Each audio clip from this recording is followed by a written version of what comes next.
I'm here with Jody Jamieson to kick things off, and I couldn't think of a better way to start the show off with my friend Jody here. Mr. 8000, how does it feel?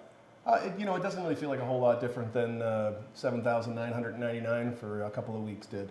It wasn't that long to get it, but when I did finally get it, it was a relief, and it was kind of one of those races, as you recall, that I didn't really give the horse much chance until the head of the lane, and things opened up, and she just flew right through there, and so it felt really good to put that kind of drive onto her and still be able to win, and then make it number 8,000. So it was pretty cool. Feels really good to have a no sweat winner, of course. Absolutely, but there was lots of sweat around the last turn and stuff because I was buried, but. When the seas parted, it was pretty cool because I knew those little munchkins were here, that I could get them in my arms, and Haley was watching from home, so it was pretty good. That's super sweet. So kicking things off, anything that really stands out to you throughout your career thus far? Any super memorable drives, any moments that, have really, I guess, cemented your career that really stand out? I'd like to think that things like the North America Cup wins, obviously the Little Brown Jug, but when I competed in the World Driving Championship the first time, I think that was one of the best things as far in my career, just because of where I was at the time when I left and where I felt like I was when I came back. I went and did it again in 2011 and won the championship again, which was, I thought, something that it was a rare opportunity to have the chance to compete again for my fourth time, I think it was then.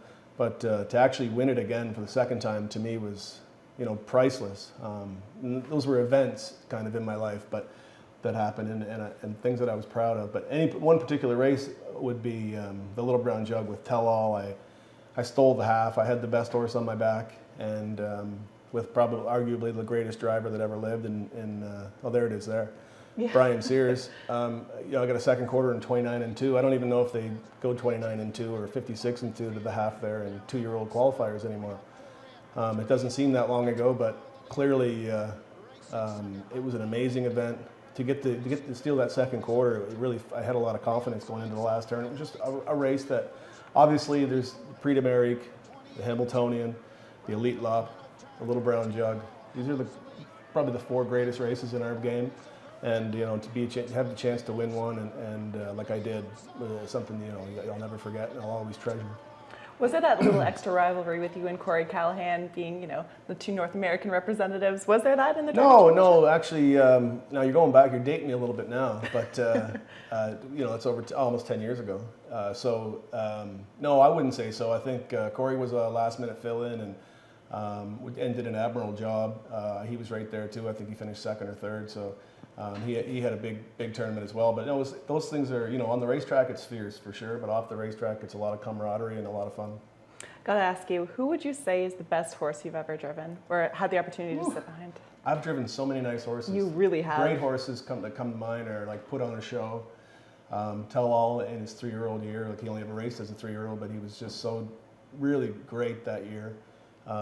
Santana Blue Chip was a horse that I owned that we made over, almost finished up with almost $2 million, a little shy.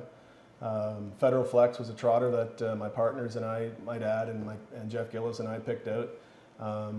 And he made almost $1 million. We won some big races with him. And there was another horse too, I got to mention him just because it broke my heart. It broke a lot of people's heart by losing Apprentice Hanover, but he was just coming into his own again after a big 2 and early 3-year-old season. So he was really coming back as a 5-year-old, and I think he was going to set some tails on fire, pardon the pun, but he was an amazing horse and one that I truly missed. I miss him to this day. I get to drive Easy Lover Hanover for the same connections, but definitely he'll be missed. If you could say, would he be the favorite of all the horses you've He's really got a sentimental favorite for sure. Yeah.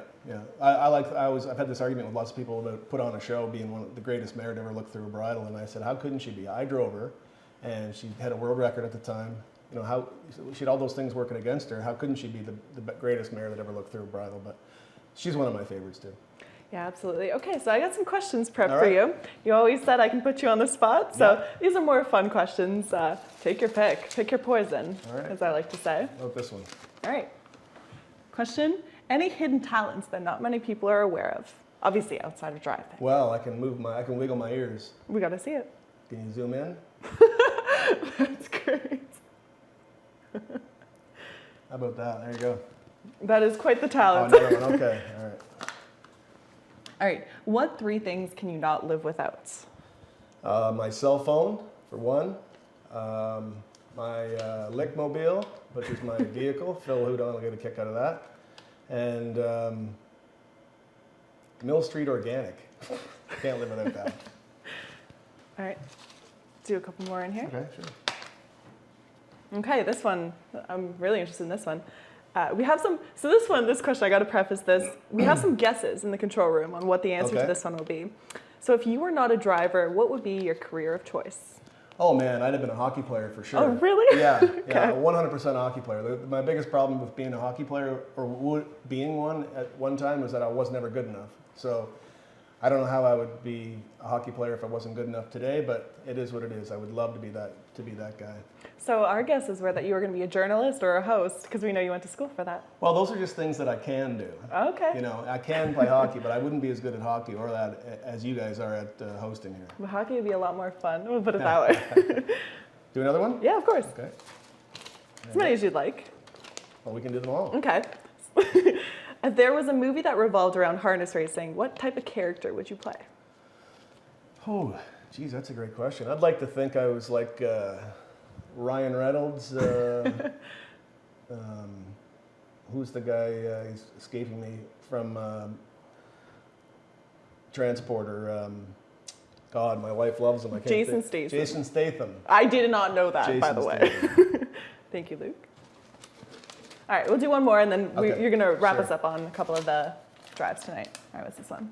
What is your biggest accomplishment or thing that you're most proud of? Oh my! Obviously, I mean, in anybody's life, it's their children, right? I have a 17-year-old Haley and an 8-year-old in Jet, and Sierra is 5, and you know they're the most precious things in the world to me. Obviously, we have some beautiful horses and you know, furry friends, and I would say one of the things that that I loved a lot is my little Susie dog. She's a little pug, half beagle. So, and most of the guys know her, but she's my main squeeze. And we know with Haley, she has a not so hidden talent as a fantastic singer. That's and right. We love to see her perform. She did Yeah. a fantastic job. Oh, thank you for that, and I hope she's really keen to come back and do it again. So hopefully she'll get the opportunity. Oh, we would again. love that.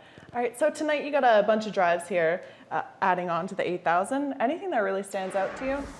You know, there's a couple horses I like tonight. I think in race 2, All Star Hanover, I see he's picked for second in the odds, I guess. But or no, what is that? Oh, that's just my drive. Sorry. Yeah, sorry about that. So yeah, I like All Star Seal Street So do I. going into Tony O'Sullivan's barn, and his biggest issue is he draws the 9. You know, we used to wish for or not wish for the outside post 9 and 10, but now we get a 10. We're pretty happy about it because we get to trail. But I like his chances. I mean, he's in tough. He's got to leave and cross over. But he's got a good chance. And in the third race, Eucalyptus, Ben Hollingsworth has had this horse jumping out of his skin for a long time here now, and I love him. There's a couple horses in there, Batista, and she's got pizzazz. That'll be tough. But I really like Eucalyptus' chances. And I also think in the 5th race, Super Sport, who's drawn 10, he'll be following. He won't have to do a whole lot of work. The last couple, he's been blasted out of there. I've been getting spotted, but I think he's going to like a helmet to chase. He loves helmet, and if I can get him close enough, he might just take off at the head of the stretch and surprise a lot of people. And you're loving the whole second tier option with the 10 horse? I mean, in this case, for sure you are. Yeah, for sure.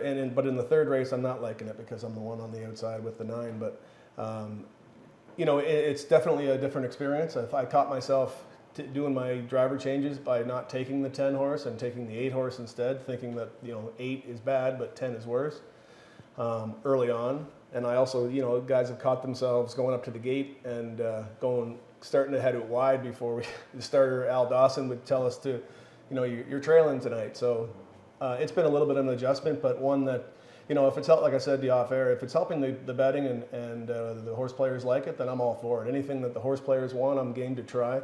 But as soon as it shows that it's not working, I think we need to change it, and I'm sure we will. Absolutely, and that's music to our ears, that hopefully everyone is as open as you are to types of changes, because I know for us in general, some of the bettors are very hesitant towards change, but I mean, change is always good, especially in a sport like ours where there hasn't really been that many. Yeah, well, I'd argue with you that change is always good, but change is change. Change And is- you know, it's a difficult thing for a lot of people, but you're right. The change is going to come no matter whether you like it or not, so you might as well be ready for it. Well, thank you so much for all your time here. It was such a My pleasure, as pleasure. always. Thanks, Monique. Thank you. When we come back, we'll be back discussing the opening pick